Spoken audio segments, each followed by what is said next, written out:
Hoi folks, good morning, good afternoon and good evening wherever you are in the world. My name's Sean, aka Uncle Frogface, and welcome to today's video.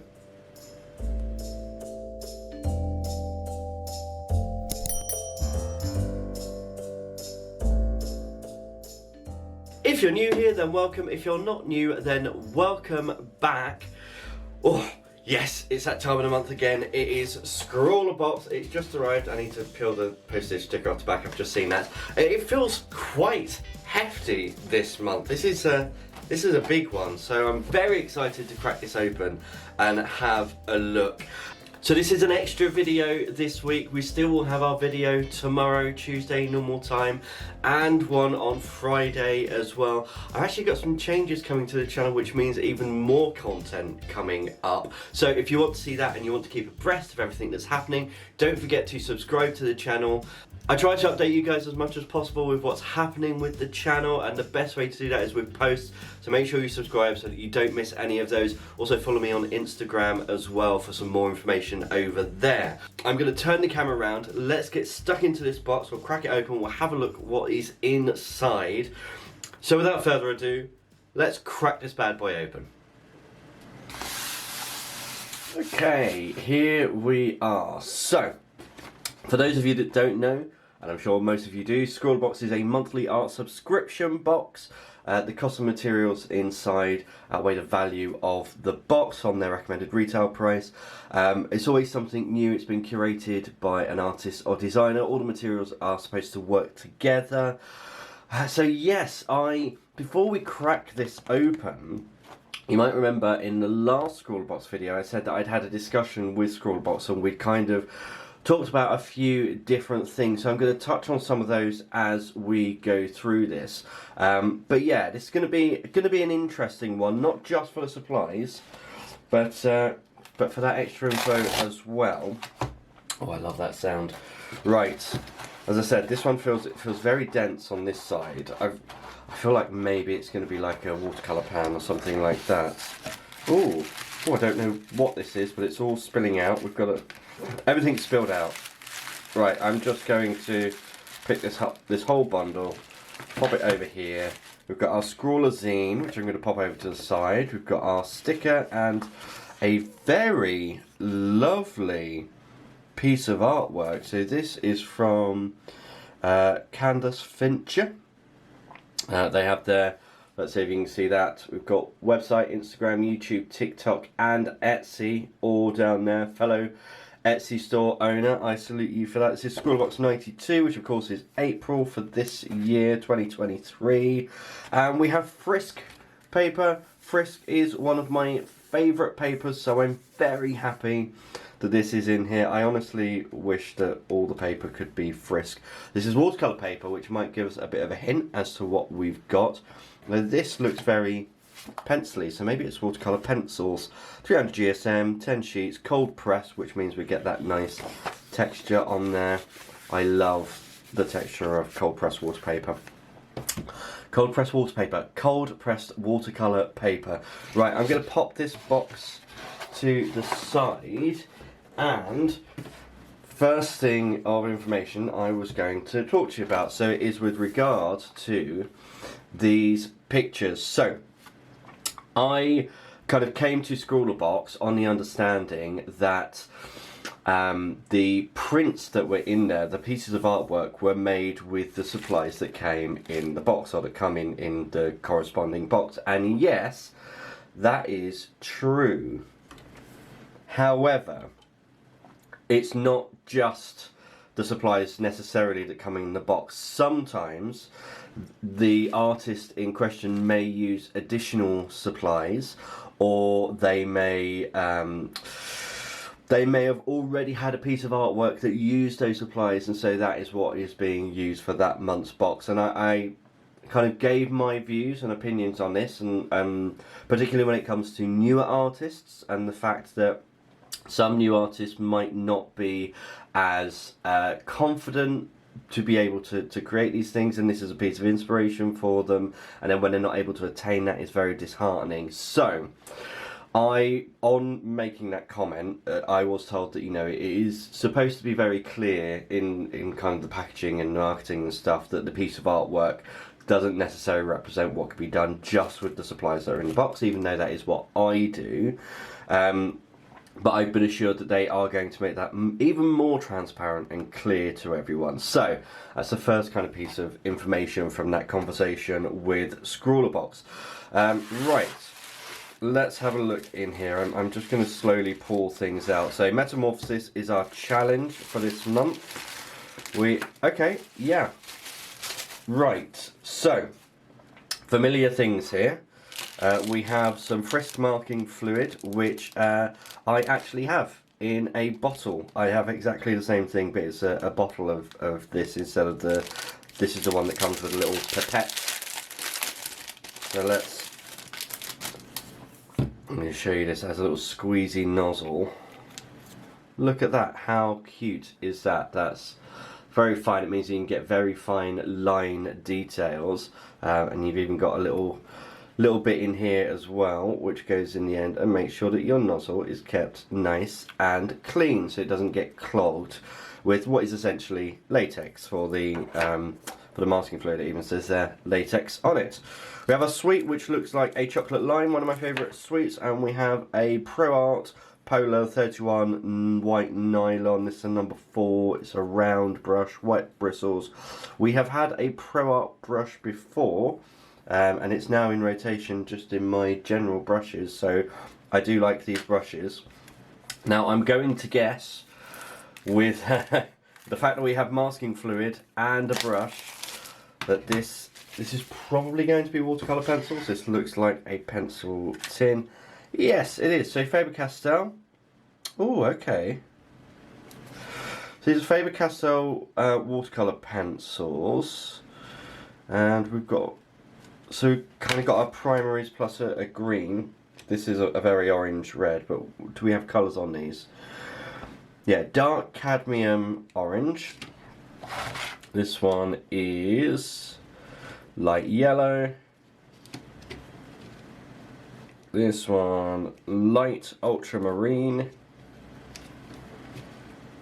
And we've got dark phthalo, and then warm grey.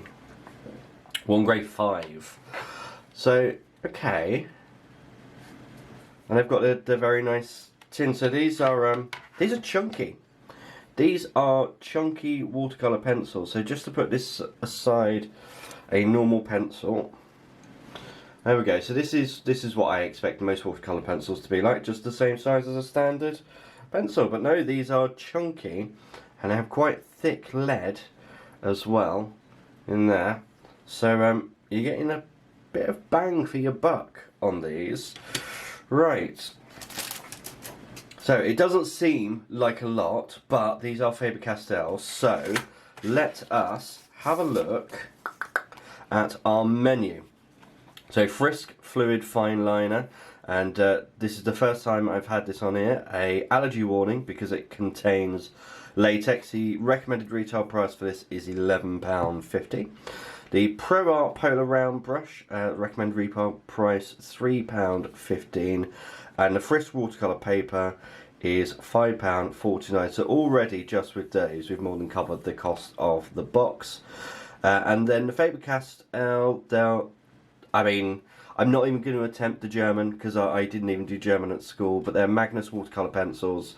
It has the colours on there as well. They are £2.95 each, so about £3 each, so that's close to £15 there as well. So this is the other thing that I spoke about with ScrawlrBox when we had our call last month, and it was about how ScrawlrBox had been sold to me when I first signed up, and that was that the supplies inside the box outweigh the value of the box itself. And obviously, being a small business owner myself with my 2 Etsy stores, I understand that it's not just the cost of the items, there are additional things there as well, but that wasn't how it had originally been phrased to me. That has now been cleared up. So it is a case of the recommended retail price of the items. So that is what the manufacturer says the recommended retail price should be. Those combined should be more than the cost of the box itself. Obviously, they don't pay that amount because they're getting it in bulk and getting probably good deals as well. But when it comes to the actual materials, the recommended retail price is more than the cost of the box.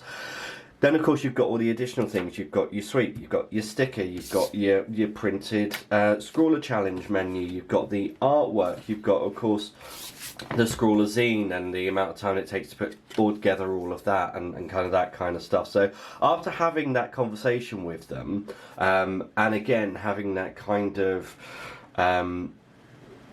really outlined, like this is what our vision of this is, and having that portrayed nice and clearly, I feel much happier about unboxing Scrawler boxes and the cost of materials inside and all of that. That's not to say that if you wanted to go and get these materials cheaper that you couldn't. I'm absolutely sure that you could, but you know, it takes away the intrinsic value, I suppose. And I've said that before, that my reviews of these when it comes to price doesn't take into account the intrinsic value. It's just the extrinsic, so the actual cost of the things. But after talking to them, I'm more on board, let's say, with the ScrawlrBox ethos and everything they stand for, and the fact that, you know, there is more value here than simply the materials that are in the box. With that being said, let us have a look at our Scrawler zine. So we've got textured paper, which actually, saying that, along with the pencils, is going to be very nice. Short or stubble, you keep them sharp for fine lines, blunt for broader strokes. Yeah, powerful pigment, use wet or dry. Got the print, supplies menu. Use a paintbrush to work with these watercolour pencils in a more traditional way. Got the masking fluid, talking about the tip, and the sweet cheek. Yep, chocolate lime.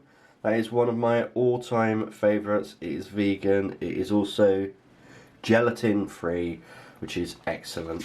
Right. So we've got to sit down with the artist. So Candace Fincher. Sorry, I'm really terrible with reading people's names. I was a teacher, for goodness sake, and I'm still struggle with people's names. The register was always very fun in the morning.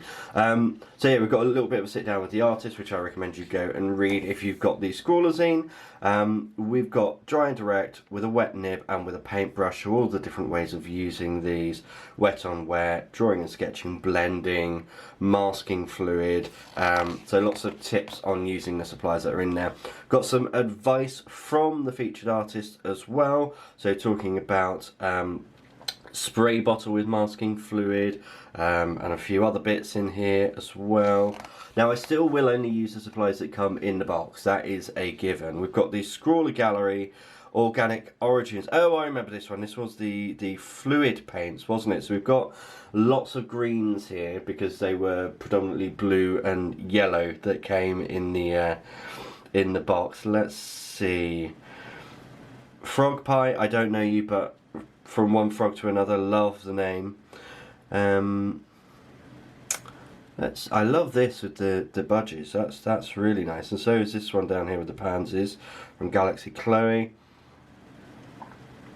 Yeah, it's all unfamiliar names this time, which is I enjoy that. I enjoy seeing new faces, new names, new pieces of artwork. So we've got the top three. We've got Cat Pass. Oh, Kitty Darkstar. I know Kitty Darkstar. Yeah, so we've got a few pieces here which are lovely. They're really nice. Nice variety of pieces with this one. That's very interesting. And then we've got To Die For. What is your favourite colour? Ah, yes. So for those of you that know kind of pigment and history, you know that shells and bug shells and all sorts have gone to make different pigments and colours through the ages.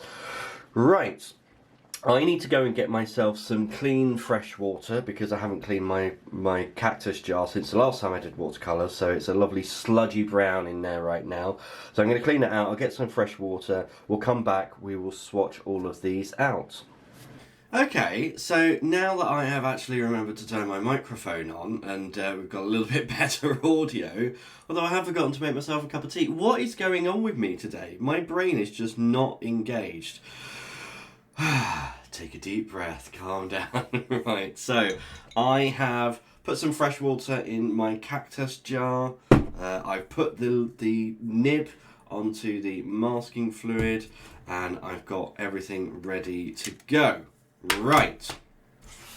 So first thing I'm going to do is lay down some masking fluid, and I'm going to do that first because it takes a little bit of time to dry.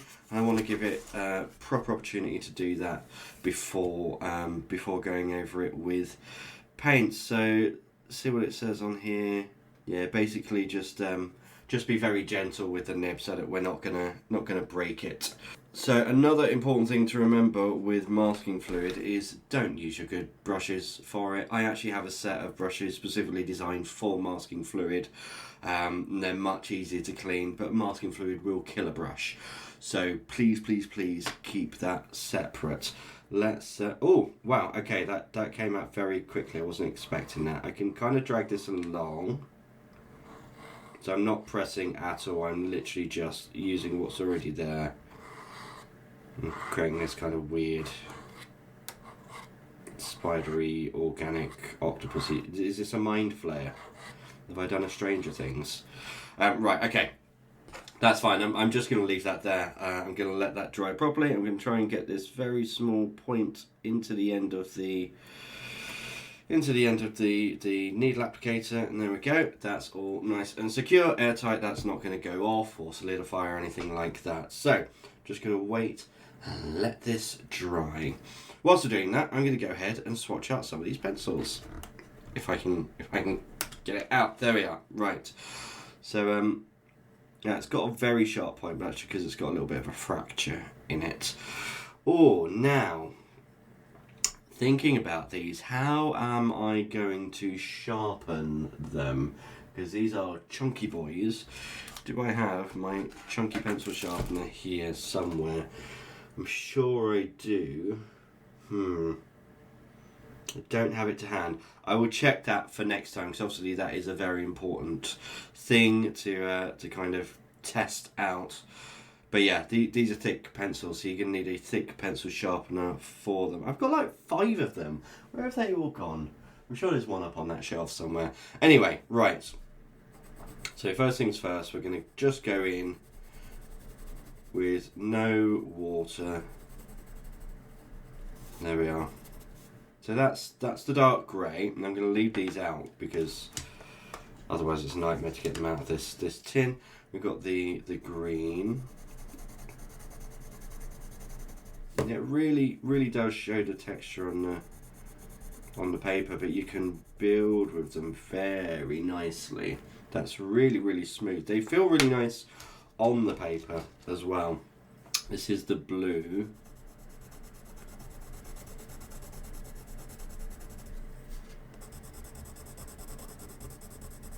Hey, that's not bad at all, is it? And of course we've got this orange, which is a cadmium orange. Much more of a red orange. That's also very nice. You can see getting some nice browns with this selection of colours. That's a little bit chalky. That's quite a vibrant, bright yellow. I like that. So there are a couple of things that were in the ScrawlrZine. So they did dry pencils, they did wet pencils, wet pencil nibs, and then they did direct from, so literally using the paintbrush to lift the pigment and paint it on. I'm going to quickly test, whilst I've got this, activating the pigment whilst it's on the paper just after drawing it down and seeing how that goes. So I'm going to start light. That's nice. That handles water really well. And yeah, just as I thought. So you can blend sections that you've drawn on, and then you can drag the pigment really nicely. Let me just get a piece of tissue. So I love white bristle brushes. The only issue is they do not stay white very long. As soon as you start introducing any intense pigments, that's it. It's dyed. Not dyed as in it's dead. I mean it's dyed as in the colour is has dyed the bristles. There we go. Look, that's really nice. Although that blue is lifting a lot more, so we're seeing more of the paper texture underneath, more of the paper colour, and a few bubbles as well. Let's try and pop that. Pop, come on. No, it doesn't want to pop. Okay, let's try the green. I'm going quite heavy with the water on this, to be fair. That's a lovely green. I really like that. And of course we've got the warm grey, which would be great for building shadows and things. So that's nice. And again, as I say, I've gone quite heavy on the water there. How's our liquid latex doing? It still looks very, very shiny. So some bits down here are dry, other bits not so much, still quite wet. So we'll let that dry a little bit more. Let's, whilst we're waiting, try these wet. So I'm just going to dip the tip of the pencil in water.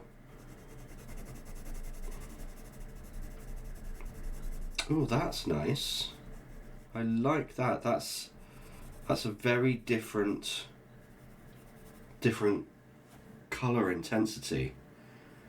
I generally don't dip my watercolour pencils in water because some of them, the wood, which is usually cedar in pencils, can absorb the moisture and they can crack if they're not dried out properly. And honestly, who's got time to properly dry out pencils once you've used them? They just go back in the case or the pencil case. But no, you should always, if you've wet a watercolour pencil, try and dry it off first. But yeah, that cracking issue is why I genuinely try and avoid it. But I think with the pigment stick, the lead in these being so thick, quite a lot of it is exposed when it's sharpened, so might be a little bit more inclined to do that. Look how graphic that looks. It's such a solid colour compared to using the pencil dry.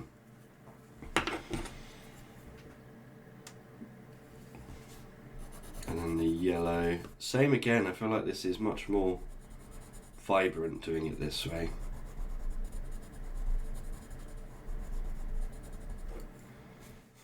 Okay, very nice. So still not dry over here. I think I was much too heavy-handed with this blob in the middle. I may have to go and make myself a cup of tea and come back and test that. But final thing to test just with these as they are is dipping the paintbrush, picking up the colour here. So this is a technique I do use quite a lot, and obviously try not to splatter it everywhere, but that is also another fun thing to do. With this you get no pencil texture at all. This is much more straight watercolour. There we go. Right, okay, so that is all of the colours individually. What I'd like to try now is doing a bit of mixing, and I think, let's see, how am I going to do this? I'm going to try and get a different green tone, so I'm going to do a little bit of green, just a little bit, and then a lot of yellow, because as you'll know from other videos that I've posted recently, particularly with making watercolours, that recent video, yellow gets very, very easily overpowered. So now if I get a little bit of water and mix these together, you've got a completely different green. And the good thing with these is you can pick it up and put it somewhere else. There's not a huge amount of pigment there. I probably could have gone a little bit heavier. But this is a good way of mixing, and if you don't have a palette, just do it straight on a separate piece of paper. So on a swatch sheet like this, and then pick it up from there. So for instance, I'm going to go blue, and I'm going to go quite heavy on the blue here, because this, I feel like this is not the most vibrant blue colour. And then I'm going to do some orange. I feel like we might get a brown with this. I'm going to use a very small amount of water. There we go, we've got a lovely brown colour. Actually, that is quite a nice brown colour. Now I can come in and I can use that to paint and maybe do some line work.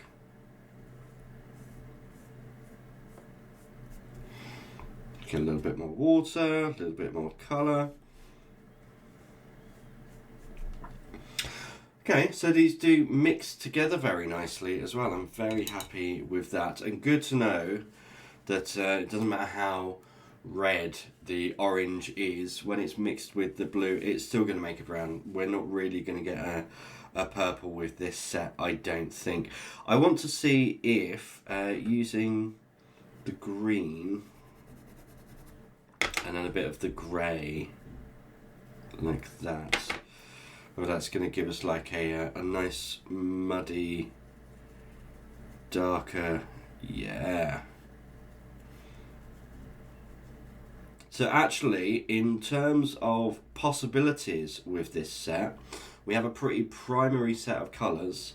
We have a masking fluid, which is still fairly wet in the middle there. In fact, I'm going to come ahead and try and... There we go, just to get that big glob out of the middle, we can test with the rest of the stuff. But yeah, we've got our masking fluid. We've got a nice brush. We've got a good set of colours which could be mixed to make a lot of other colours. There are a lot of possibilities here. So I think, let's just test it. Yeah, I feel like this is dry enough now. There's a tiny bit of tack there. So I am going to, let's see, let's do the grey. I think that's going to have the most contrast against the white paper. I'm flicking as well. There we are.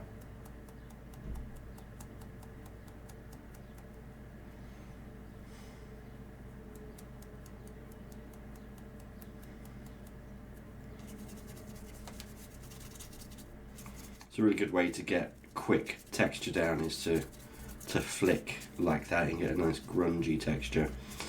And let that dry for a moment, and then I'll show you how to lift up the masking fluid. Okay, and that was very quick. That's pretty much dry again now. So I'm just going to go in very small circles and follow the masking fluid along, and you can see it lifts very nicely. Try not to pick at it, because when you pick, you're likely to bring up the paper with it as well. Just a nice circular movement will get it up. There we go. A little bit of residue in the middle, but there. That is how the masking fluid works, which obviously when we don't have a white, and that's always the way with watercolour, if you want to get nice crisp highlights or points of white, then that is a very nice way to do it. Right, that about wraps up the contents for this ScrawlrBox. I'm going to unwrap this chocolate lime and pop it in my mouth. Lovely. As always, I really hope you've enjoyed today's video, and until next time, goodbye.